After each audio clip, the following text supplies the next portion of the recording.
जय जगन्नाथ। आप सबका स्वागत है मेरे चैनल झिले स्पाइस बॉक्स में।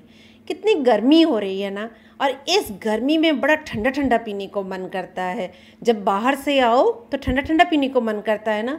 तो चलिए आज मिल्क शेक बनाते हैं। एक बनाना मिल्क शेक बनाएंगे और एक मैंगो मिल्क शेक बनाएंगे। जिसको जो पसंद आएगा वो वही पिएगा। तो पहले चलिए बनाते हैं मैंगो मिल्क शेक। तो ये मैंगो मिल्क शेक जो है ये मैंने 3 डिफरेंट टाइप का बनाई हूँ। इसका लिंक मैं डिस्क्रिप्शन बॉक्स में दे दूँगी। लेकिन अभी जो बना रही हूँ उसके लिए मैंने 1 कप छोटे टुकड़ों में कटा हुआ आम, 1 कप दूध और 1 बड़ा चम्मच चीनी लिया है। तो मिक्सिंग जार में पहले हम इन सारी सामग्रियों को ऐड कर देंगे। आप यहाँ पे चीनी के जगह पे शहद भी ले सकते हैं। और जब ये आम के टुकड़े डाल रहे हो इसमें से बस थोड़ा सा, जैसे कि 1 चम्मच करीबन आप बचा लीजिए, जिसको हम गार्निशिंग में यूज करेंगे। तो अभी हमें कुछ नहीं करना है, इसका बस ढक्कन लगा के 1 मिनट के लिए हमें इसको लो स्पीड में ही इसको ब्लेंड करना है। और 1 मिनट बाद हमारा मैंगो मिल्क शेक तैयार है। तो ये मैंगो मिल्क शेक बनाना कोई मुश्किल नहीं है। ये मैं अपनी फ्रेशर जो बिगनर्स हैं, जो जैसे कि बैचलर या फिर ऐसे नए नए घर बना के रहते हैं, उनके घर पे आइसक्रीम या क्रीम नहीं रहता है, तो उसके लिए मैंने ये सिंपल तरीके से ये मैंगो मिल्क शेक और बनाना मिल्क शेक आज बनाई हूँ।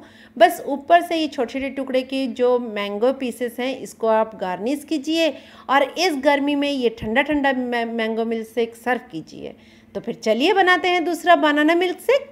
तो ये बनाना मिल्क शेक बनाने के लिए मैंने यहाँ पे एक बनाना लिया है, जिसको बारीकी से काट लिया है छोटे छोटे टुकड़ों में, और 1 बड़ा चम्मच शहद, और मैंने 1 कप दूध लिया है। तो यहाँ पे पहले हम सारी सामग्रियों को ऐसे मिक्सिंग जार में डाल देंगे। आप कोई भी मिल्क शेक बनाएं, दूध हमेशा आप चिल्ड यूज कीजिए।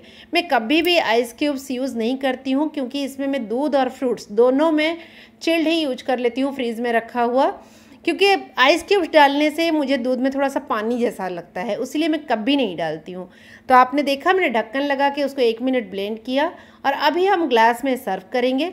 लेकिन इसको हम गार्निश ना बनाना की चंक से नहीं करेंगे, या फिर पतले टुकड़े कटे हुए बनाना से नहीं करेंगे, कुछ ड्राई फ्रूट्स से करेंगे।